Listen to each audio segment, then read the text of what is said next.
Welcome to Island Connections. I'm Ibrahim Aoude. Iran, regime, opposition, and the West. With us to discuss this topic is Faridi Farhi. She's an independent scholar and affiliate graduate faculty at the Poli-Sci department at University of Hawai'i, Mānoa. Welcome and thank you for coming.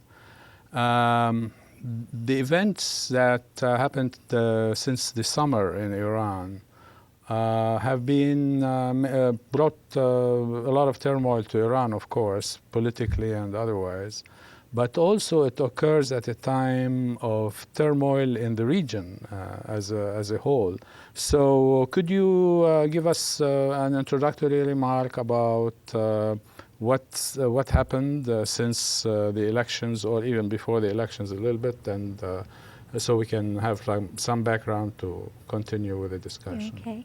As you know, the election was on June 12th, and initially this election was not expected to be this exciting. Mm-hmm. That is to say, the assumption was that because the sitting president, Ahmadinejad, was running for a second term, traditionally second-term presidents in Iran win, and essentially a fewer number of people participate in the election, and they usually run a campaign that because of the resources that they have and they can pass around, they can manage to win the election. However, what happened a couple of months before the election was the fact that the reformers in Iran, as well as some conservatives who were unhappy with the way Mr. Ahmadinejad had been running the economy as well as foreign policy, decided to actually challenge the president in a very serious way. And again, despite the challenge, because people did not think that there was going to be high participation rate, the assumption was that Mr. Ahmadinejad was going to win the election. However, the dynamics were such that a couple of appealing candidates ran against Ahmadinejad. And for reasons that are not quite clear, the regime in Iran, the authorities, and in particular the national television, allowed 4 one-to-one debates among the candidates. There were 4 candidates that were allowed to run and were vetted by the Guardian Council. And these debates were extremely heated. They were debates that you would not see in any democratic country. It was not like the debates that are run in the United States, where you have 2 candidates and a moderator asking the question. No, effectively, there were 2 candidates because it was a one-on-one debate and it rotated among the 4 candidates. And effectively, the moderator sat back. And the candidates went after each other in very, very aggressive fashion.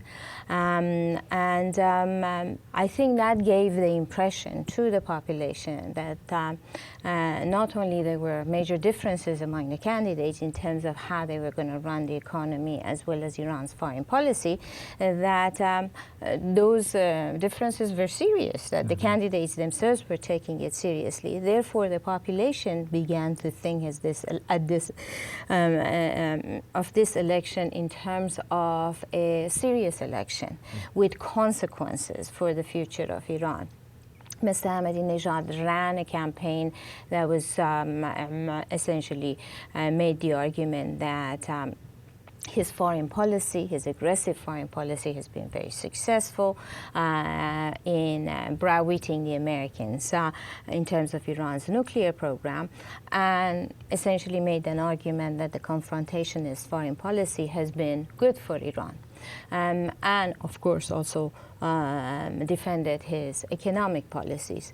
The candidates who were running against him now obviously took a different track. They talked about Iran's confrontationist foreign policy having a tremendous amount of costs in terms of sanctions, and essentially made an argument that although they were not going to back down on Iran's nuclear program, they were not in favor of a bombastic confrontationist foreign policy. This obviously gave a very clear choice to the Iranian electorate.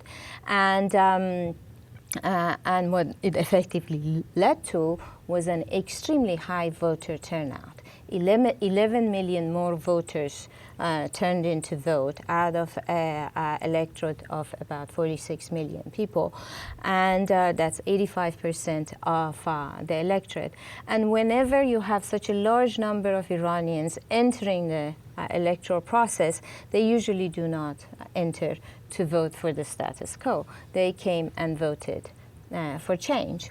So because the campaign became so heated, and one of the opposition candidates, Mr. Mousavi, was able to generate so much excitement, by the time people went to vote in such high numbers, the expectation was that at least this was going to be a close contest and lead to the second round between the two top candidates, which were Mr. Ahmadinejad and Mr. Mousavi. So people went to sleep thinking that something exciting had happened, and at least there was going to be a second round. I personally thought that Mr. Mousavi was going to win in the first round because of this high voter turnout. And lo and behold, by midnight, here's the government, even before everything was closed, the government announced that Mr. Ahmadinejad had won by 63%. And it was just a shocking result. And I think it was that shock, I mean, everybody was dumbfounded, that led the population, a population that has not been a very rowdy population, to just simply come out in the streets, walk in silence, and essentially make an argument in a very, very clear and concise manner, which was, where is my vote?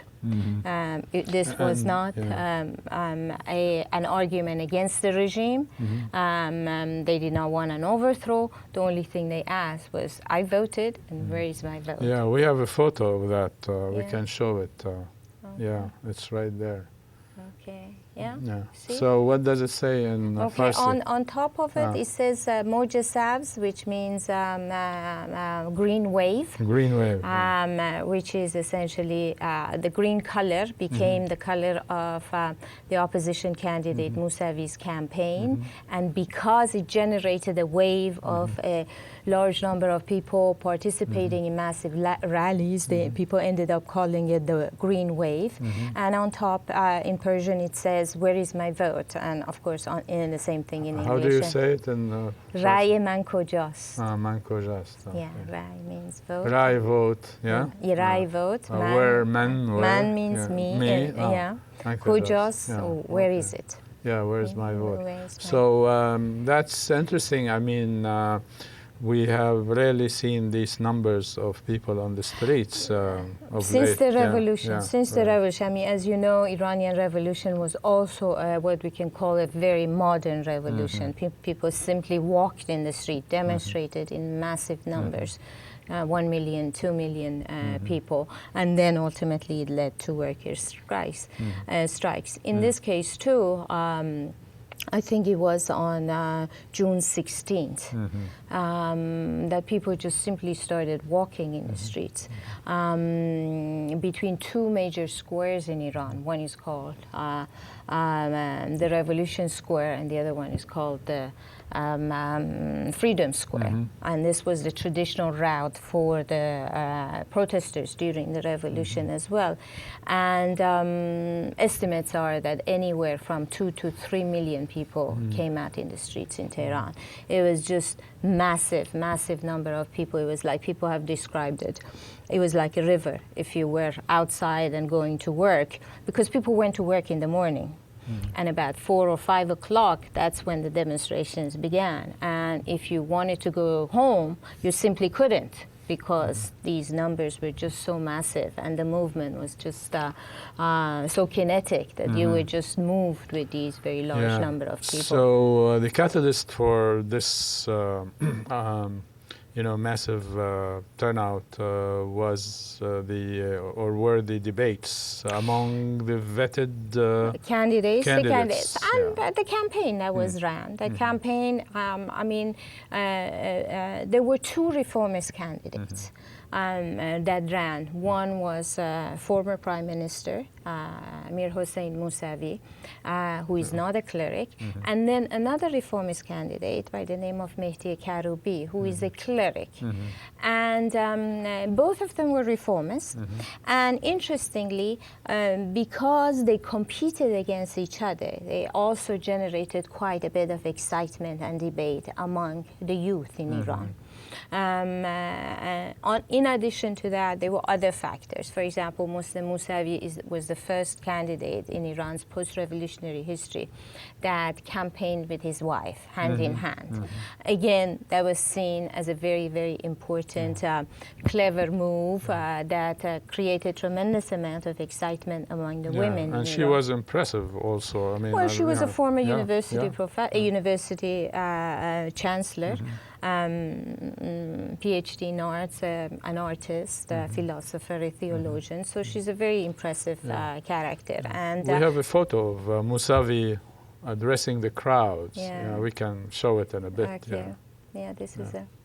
So that just gives an idea about the huge turnout, in one asking. Of the and the funny part about the whole dynamics, or the interesting part about the whole dynamic, is that Mousavi has talked about this, that there was really no organization for this. That they, Mousavi, Karoubi, as well as the former president Khatami, who has been supportive of Mousavi, were as shocked as the conservatives, as well as the population themselves, with so many people coming out. Nobody expected it, nobody organized it. And I think if you ask for the catalyst that brought this, massive number of people just walking in the streets in total silence, was the shock. Because right before the election, for a whole, about 2 weeks before the election, there was almost a carnival-like atmosphere in Iran, where you could really tell that something different was going to happen in this election, and that something different was a very, very large number of people participating in the election. Now, in 1997, the same thing happened in Iran. At that time, the numbers were so overwhelming that it was very clear that if you wanted to stop that dynamic, there was going to be a tremendous reaction on the part of the population. So the conservative forces relented and allowed the reformist Mohammad Khatami get elected. Obviously, this time around, they had that experience in the backdrop, and they had made a decision that they were not going to allow that to happen. I think, but they miscalculated. They miscalculated in the sense that they really thought that once the population would be shocked and effectively start demonstrating, that they could control this, the protests through selective violence. The Islamic Republic has always been very good at that. They have what they call goons, or plainclothes people that enter, for example, university dormitories and, ransack, injure, and possibly kill one or two. And then the assumption is that the population would be scared enough to go home. We have a photo of this, just one of the photos, since you're talking about that. Yes. So these are the goons on bikes. These are the bikies. Actually, you see one of them is plainclothes. Yeah, the other ones are not. So some of them are actually either belonging to what is called the Revolutionary Guard security forces or Tehran police. But you also have, people who nobody knows who orders them. That goes because they don't have any marks on them. They wear plain clothes, and they have revolvers on them, and they shoot. But nobody is willing to take responsibility for them. These were the folks that entered the University of Tehran dormitories and killed 5 students immediately after the election. And I'm pretty sure the assumption was that once you do that and you publicize that, then people will go home and do nothing. It didn't work this time. They didn't learn from the revolution against the Shah.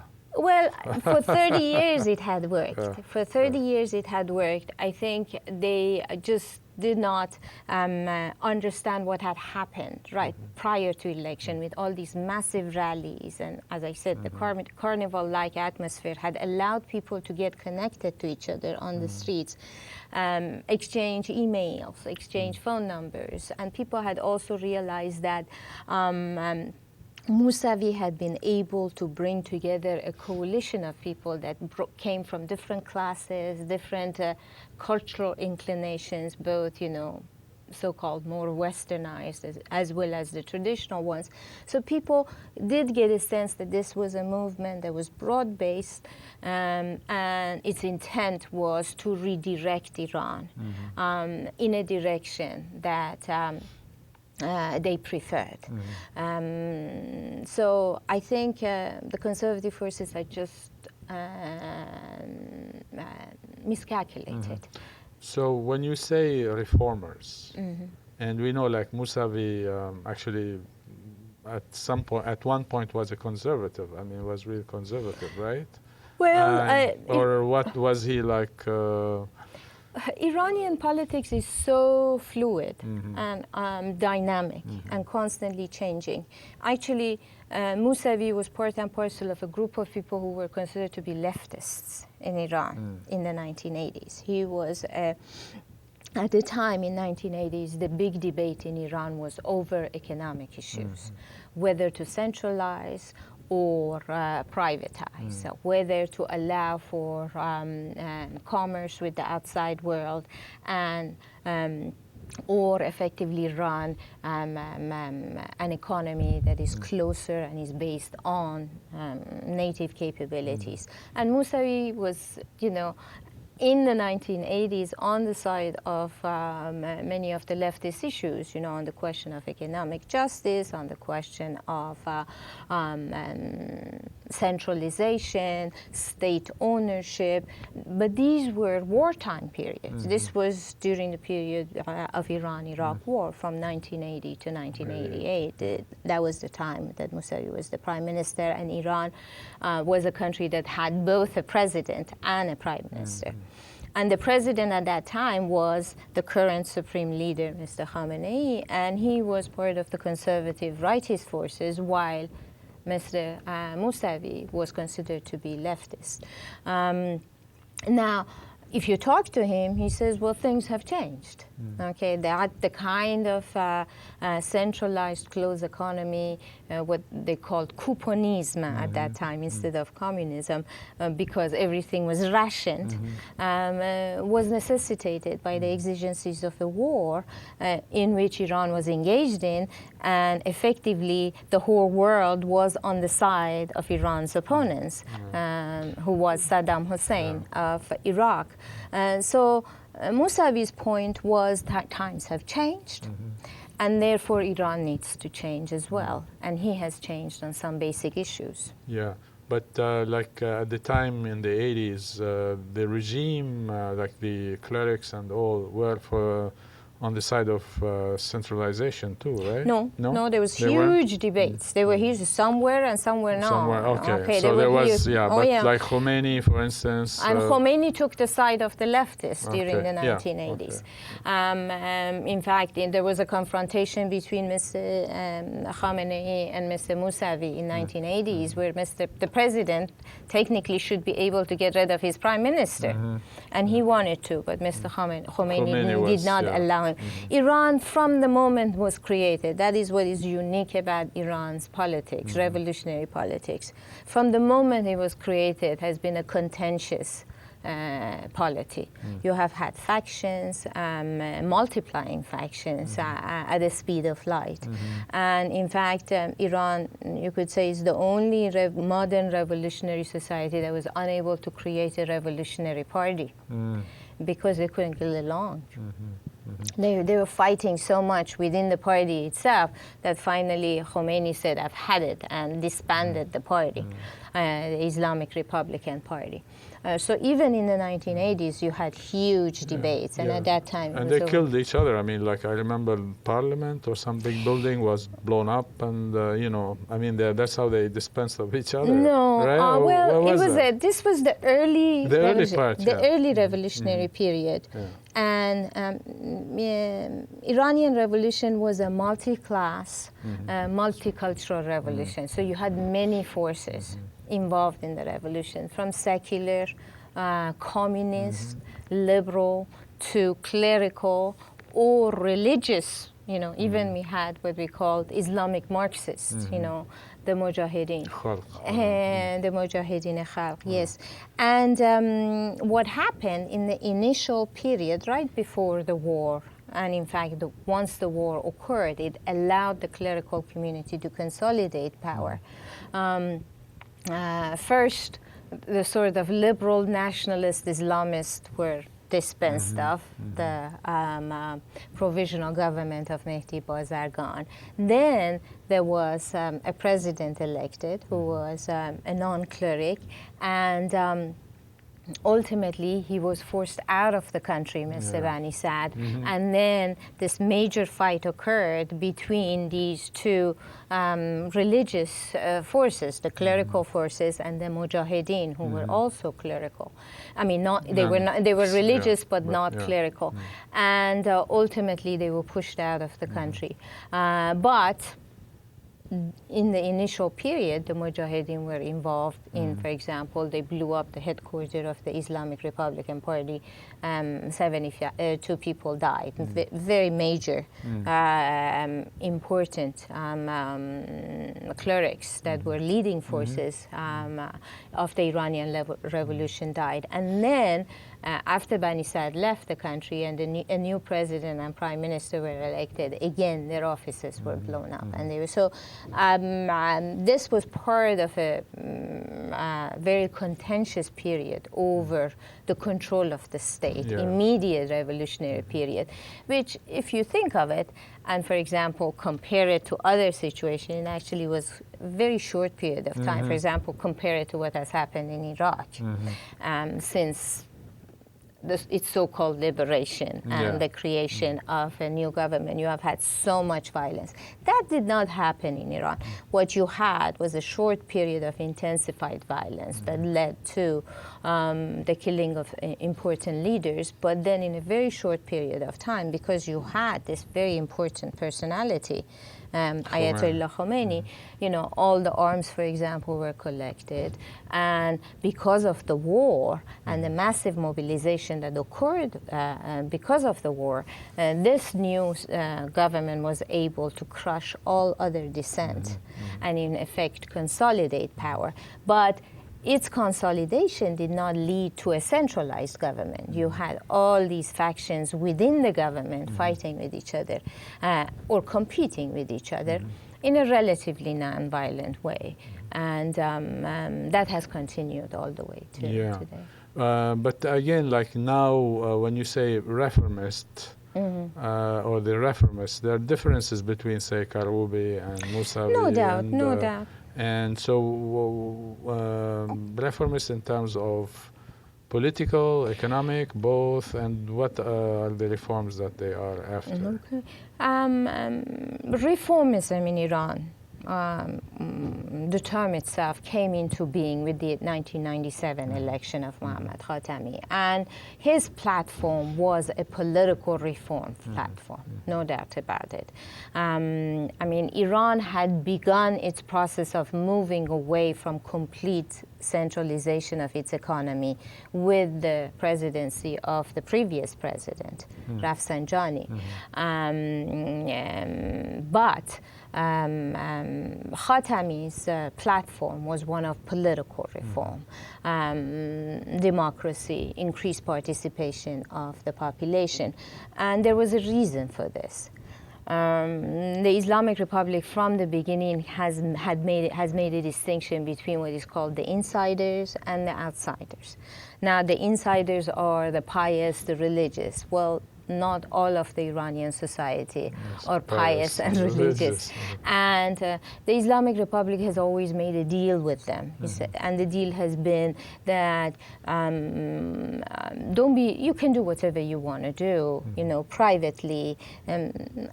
always being a little bit scared, but nevertheless you can do what you want to do, but you can never participate in the political process. Okay, well, but the only kind of participation you can engage in is through the electoral process. And obviously, Khatami was elected because of the participation of this large chunk of the population that are not considered to be insiders in Iran. And therefore, their demand is political reform. Their demand is that they would be allowed to have something to say about the policy direction of the country. So in fact, then this upsurge in activity and outpouring in the streets, etc., has been festering for a long while and brewing, and then it came out. Exactly. At the time it did. Well, it came out in 1997. Right. Okay, but then there was the argument was that the population became, because the political reform movement was not allowed to do what it wanted to do and was constantly prevented from its activities by all these non-elected clerical bodies, people became frustrated. And the political reform movement did not give attention to economic issues. So again, they went and voted for a candidate they knew nothing about, an outsider. Mr. Ahmadinejad, who came and said, okay, I want reform, but I want reform in the economic arena. I want economic justice, and he ran on an anti-corruption campaign. But after 4 years of him being in office, people started to realize that those campaign promises were effectively just promises, and he was ultimately the ultimate insider. He was actually the representative of a very hardline security forces in the Islamic Republic that very much want to maintain the status quo. So again, those feelings of that emphasize the need for political reform, social reform, and economic reform came to the surface. And Mr. Mousavi was an interesting person to articulate those, because as you suggested, this is a man who is a very pious man, who did not identify himself as a reformist. He was he was very much involved in running the economy during the war period. His argument was a centrist argument because he wanted to attract not only the reformers, but also some of the believers in the Islamic Republic who had begun to think that the Islamic Republic had gone astray and is moving in directions that they did not want to go. Therefore, that is why I suggested earlier that his campaign was interesting, because it was such a multidimensional, multi-class, multicultural campaign, bringing into his supporters came from a different background. Yeah, not only Farsis, but others as well. Well, yes, right? Because Mr. Mousavi himself is an Azari. So he probably would have done well in the three Azari provinces. Yeah. But beyond that, I think he left an impression, particularly during those debates, because Mr. Ahmadinejad came in and did a couple of things that were very unseemly during these debates. And one of those things was that he picked up a file and essentially told Mousavi, do you know whose file is this? And Mr. Mousavi didn't say anything. And then after, he kept saying, do you know whose file is this? And then finally he showed it to everybody and he said, this is your wife's file. And I want to tell everybody that he has gotten her PhD in illicit ways. And, that was just completely a no-no within the context of Iranian dynamics, political culture. You just don't go around, don't do that. And Mr. Mousavi was he became very angry and effectively in front of 40 million people were watching out of the population of 70 million. He said, that's precisely what I want to end in Iran. A government that goes around and makes files for people instead of running the economy and improving people's livelihood. And that was a stunning statement because that's precisely what Iran has become in the past since the ending of the reform era. Newspapers have been closed, a security environment has been created where, an almost paranoid outlook has gained currency among the intelligence ministry as well as security forces, leading to a lot of arrests, a lot of press closures, and so on. And it is that context that created this desire for change. Yeah, we have another photo of police. Yeah, exactly. We see, so that's. Yeah. So actually, now his reforms, like Mousavi, is now for like less centralization, more privatization, investment, foreign investment. So how does that? There's a lot of people who are in favor of this in Iran. Actually, Iran has what is called both 5-year plans as well as the 20-year outlook plan, and those have been created in discussion among various factions in Iran. And there has been a commitment to this idea of privatization since at least 5 years ago. Okay, I mean, it began during the early 1990s, but it has taken full force at least 5 years ago. So whoever was going to become the president of Iran, that process supposedly is going to happen. But as you know, it's the same thing in many of the Arab countries, and privatization. Who controls the state has an impact on who ultimately ends up with the shares of the companies that are going to be privatized. So a lot of the fights that we are seeing in Iran is actually over control, not over the direction. So privatization is something that is going to happen.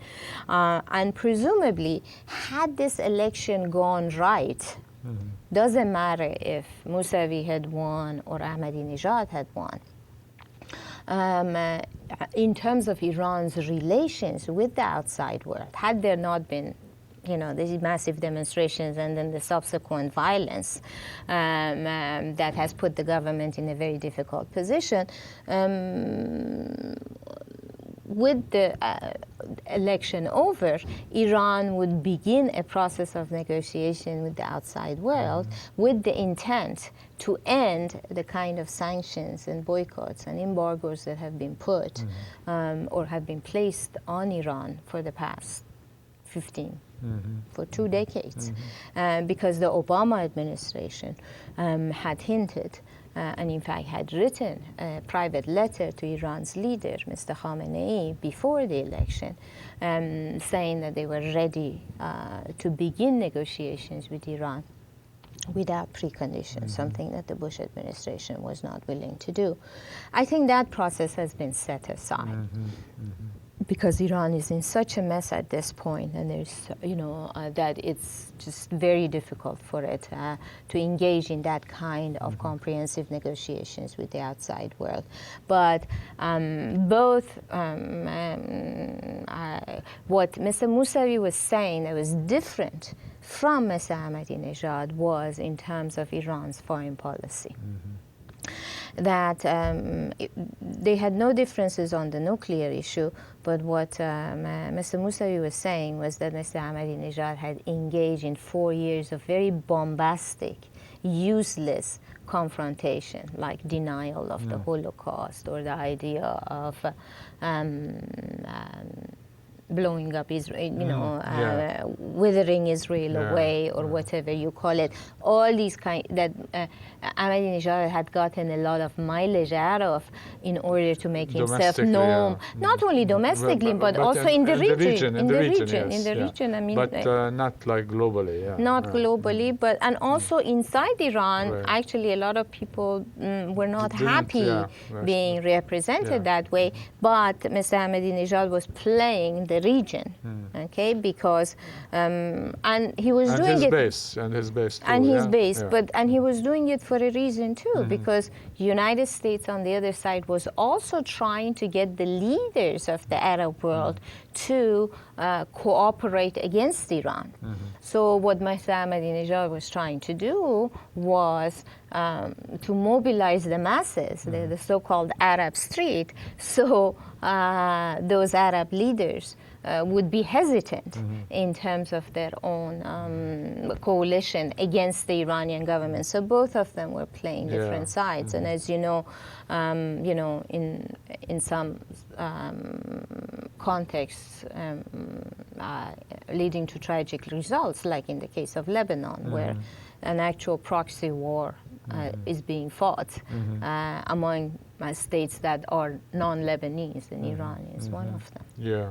Yeah, it's interesting because, I mean, Iran has regional ambitions, of course, and it's a significant player in the region. I mean, we can see that with Afghanistan, even helping the U.S. get rid of the Taliban with the Northern Alliance.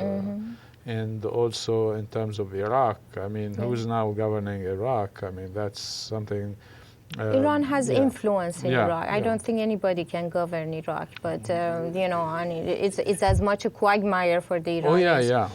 But I mean, the Iranians are there, and they have their own influence, and they have connections to the regime itself, even though the regime is playing ball also with, or used to play more ball with the Americans than it is doing now. No, but I mean, all the important players, at least both in the Shiite as well as the Kurdish community, have very long-standing relations with the Iranian government, and that's significant.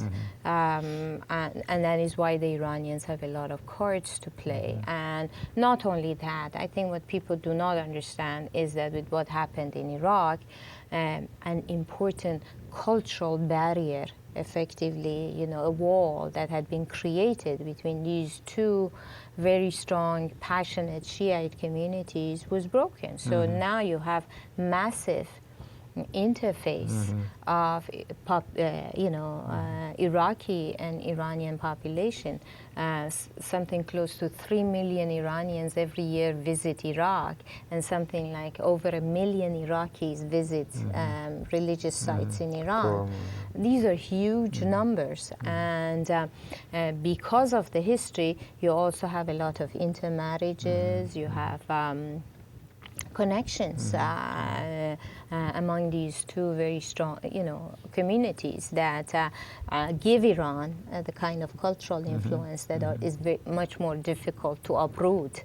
And that kind of influence, obviously, the Americans did not have in Iraq. That's right. And then I have another photo of Mousavi giving the salute or something, But this shows, therefore, that this movement has been brewing even before 1997, I would say, that led to Khatami's election, but then that wasn't effective because of what the mullahs and the clerics were doing, not allowing any kind of reform to occur. And then it happened so that it came to a head with the latest, June 12th election.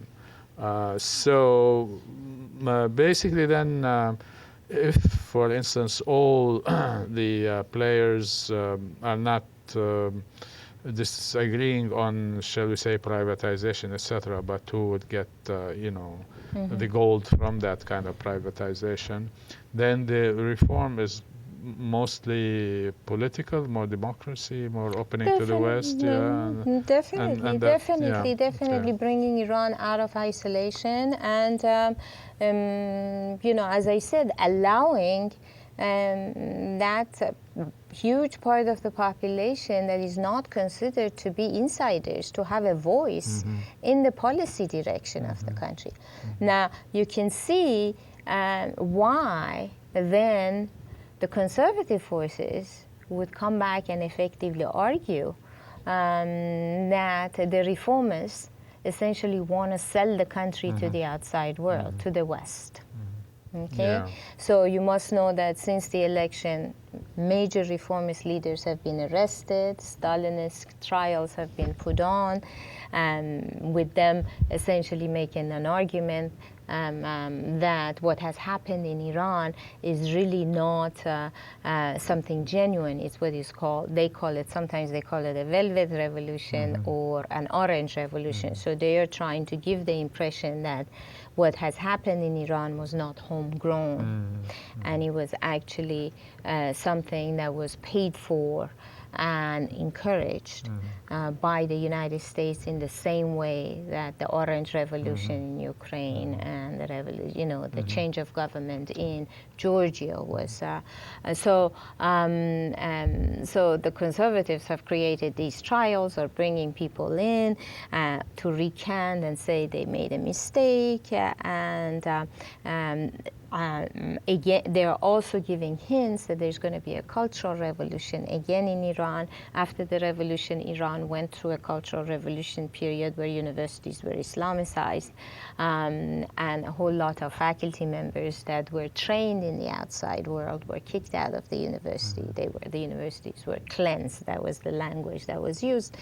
And Mr. Khamenei, the leader, is again giving hints that that is the direction they would like to go. In fact, he gave a speech last week essentially saying that he's very unhappy that out of the 3.5 million college students in Iran, university students, 2 million of them are studying humanities.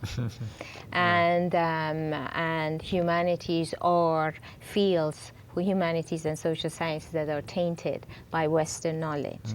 So they're very, very tremendous. What about engineering?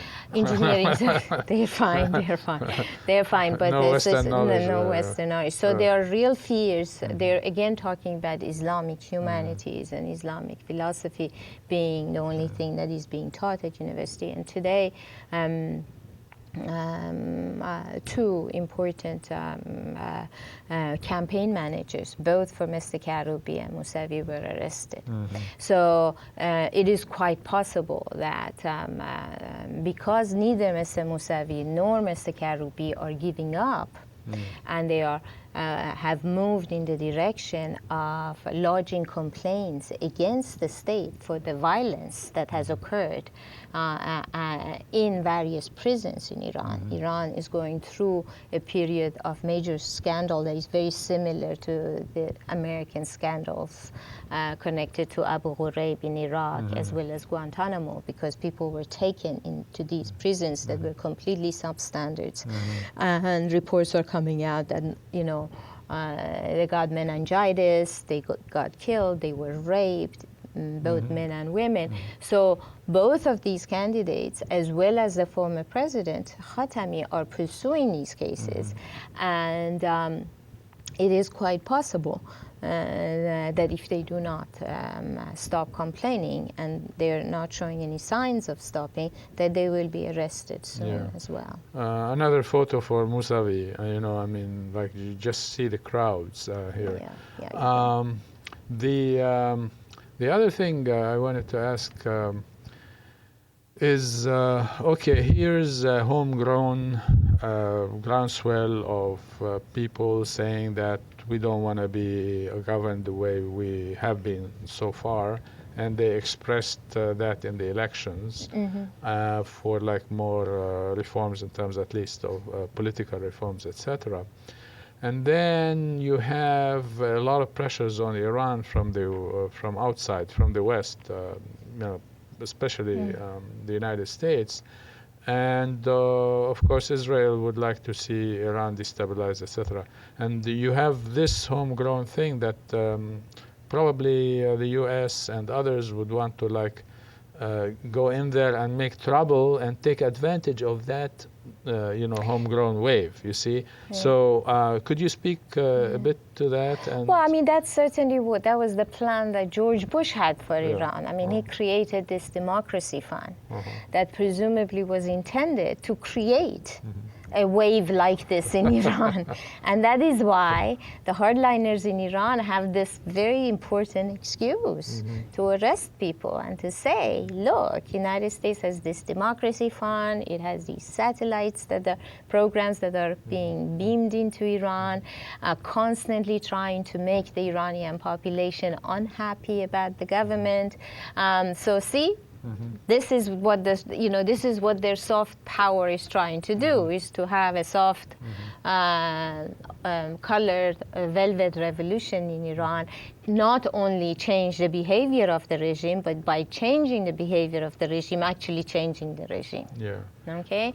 Therefore, they have loved what George Bush has done. And in fact, all the trials that are going on and these poor folks that are being dragged, journalists, university professors, being dragged, essentially making an argument, oh yes, foreign press was interested in Iran because they want to change Iran. Or social sciences in the West are interested in changing Islamic Iran.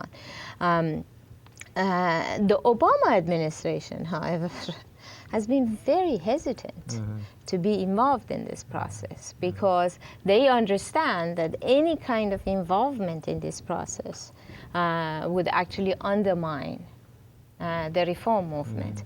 In fact, if you look at the Time magazine this week, they have an interview with Mehdi Karoubi, the other reformist candidate, and it's very clear. We have a photo of him, and he's a cleric. He's a cleric. He's a cleric, and he's a stalwart of the revolution.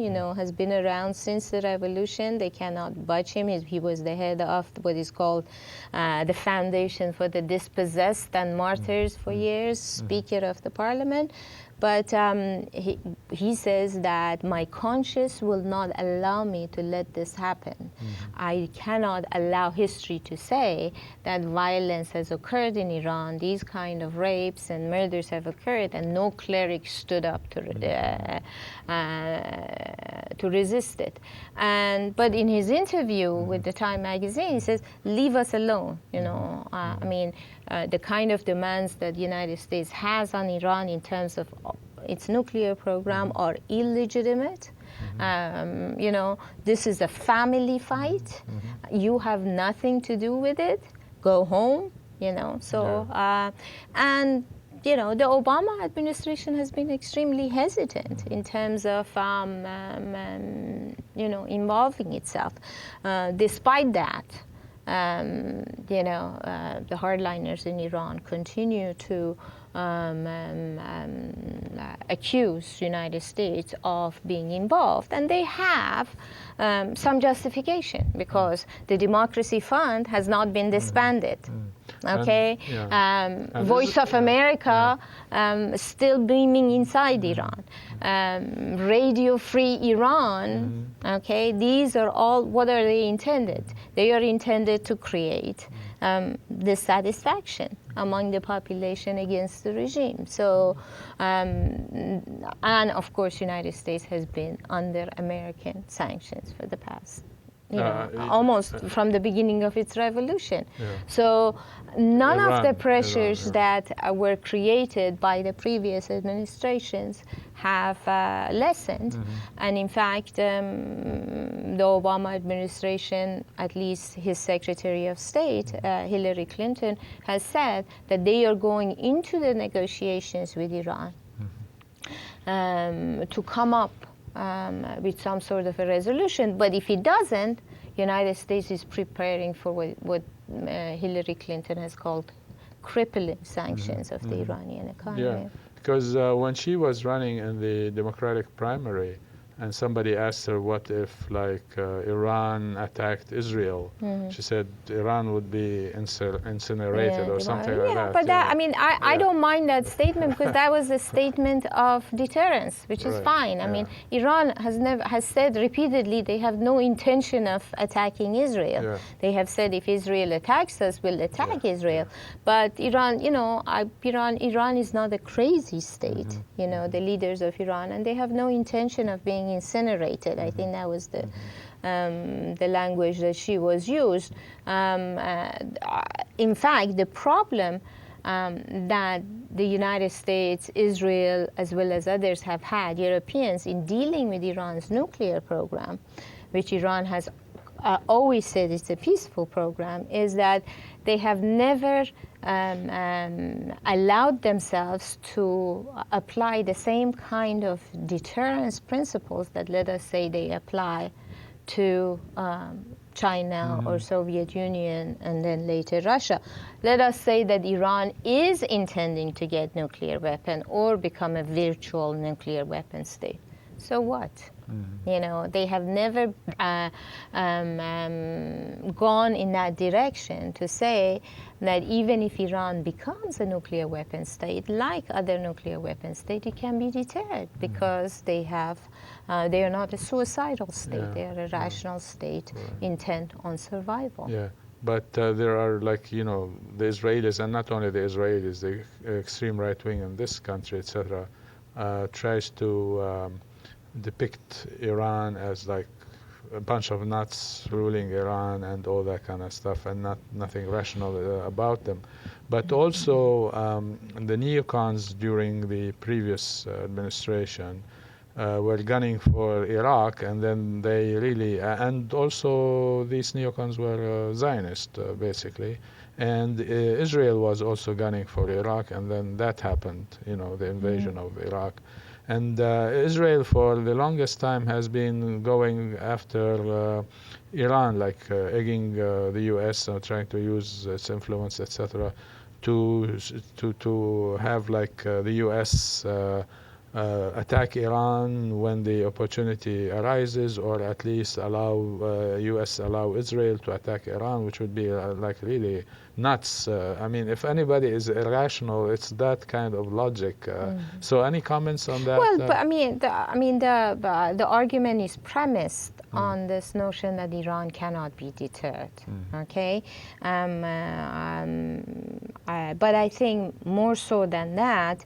What you have in Israel is a hardline group that is essentially petrified that if there is some sort of a rapprochement between United States and Iran, then the kind of priority that Israel has in United States strategic understanding of the Middle East changes. So they essentially have a kind of insecurity in relationship. If Iran as the great enemy disappears, then the need the demonization that is necessary for Israel to deflect attention from the issue of occupation also disappears. And they're always fearful that it will lead to American pressures on Israel to do things that it does not want to do. So Iran for Israel is a very important point of deflection, that it allows them to change the topic from occupation to this incredible enemy that is not only the enemy of Israel, but the enemy of humankind. So it allows Israel to change the topic. Yeah, so I mean, here this kind of policy would create more trouble in the area more than already exists, right? In terms of Israel gunning for Iran, right? Well, but also, I mean, no doubt. I mean, what you have, but it's not only Israel per se, but you know, what you have is a hardline government in Israel, now a hardline government in Iran. Okay, and that's the problematic dynamic. Yeah. So, okay, where do you see these things happening, people arguing for this or that, in terms of what came to be known as the Shiite crescent here? Yeah. So, comments on this? Well, I mean, that's part of what I was trying to suggest when I said a major cultural war, a wall has been broken down. I mean, this rapprochement between Iraq and Iran is a significant rapprochement insofar as not only it threatens Israel per se, because it increases the influence of Iran in the region, but it also worries certain Arab states in the region, particularly in the Persian Gulf areas. I mean, you have governments in that area that do have significant Shiite population. Kuwait, Bahrain, Saudi Arabia, and they are not treating them well. Okay, so it poses a problem. Okay, and they are worried about Iran's extension of influence, soft power, in the same way that Iran is worried, let us say, about the American soft power, then these countries are also worried about. But they are also egged, let us say. These kind of conflicts, I think, is also very important to understand, are also egged by outside powers. I mean, you heard yesterday that, for example, United States is the seller of 2/3 of the world armaments in the world. I mean, where are they going? So, I mean, it's also important to understand that this idea of divide and conquer has not vanished from this very volatile region in the world. So, no, there are concerns because you have all these very small, what is called Persian Gulf states that all have American bases in them. And effectively see themselves face this very large country next door. So their point of, their country of protection is an outsider that comes from very far away. And that outsider does not have a very good relationship with Iran. Now, these smaller states, Arab states, really don't want war between United States and Iran, not another war in the region, because obviously that another war has consequences in terms of population movement, unexpected results. At the same time, they also don't want too much rapprochement between United States and Iran, because again, they feel that if that happens, that United States will not be as concerned in protecting them against the increased Iranian influence. Because also you and I understand, for instance, that Hezbollah in Lebanon does not take orders from Iran. There is like cooperation and all that kind of stuff. They're allies, yes.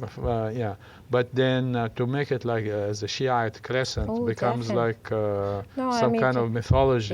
The other day they asked, because Lebanon is going through, Saad Hariri is coming up with his new cabinet, so they asked Nasrallah, whether or not he's getting direction from Iran to put pressure, and he said, those guys are in such a mess, they don't even know why we are going on here, what's going on here. So he effectively acknowledged that the kind of fight that is going on inside Iran does not allow them even to think in terms of an outside influence inside Lebanon. I want to show just one last photo of the opposition in Iran. And so finally we have just several seconds. Well, what do you think about the future in Iran, given that Iran isn't the same as it was on June 11th or July 11th? Well, in the short term, it is not looking good. There is a clampdown and... June 11th, right? June 12th. June 12th, but before that. So right now it's not looking good. It's looking as though the Revolutionary Guard, the military security forces are taking charge. They are arresting people. But something fundamental has happened in Iran. It has become very clear. Some things that were hidden have now become clear in terms of the desires of the population. So I would say that in the medium run even, things are looking good for Iran, because you have a population that has become assertive and is not fearful anymore. So things are getting prepared for this next stage of development. Okay. Exactly. Well, we ran out of time. Thank you very much, and thanks to our viewers, and see you next month. Thank you very much. Thank you.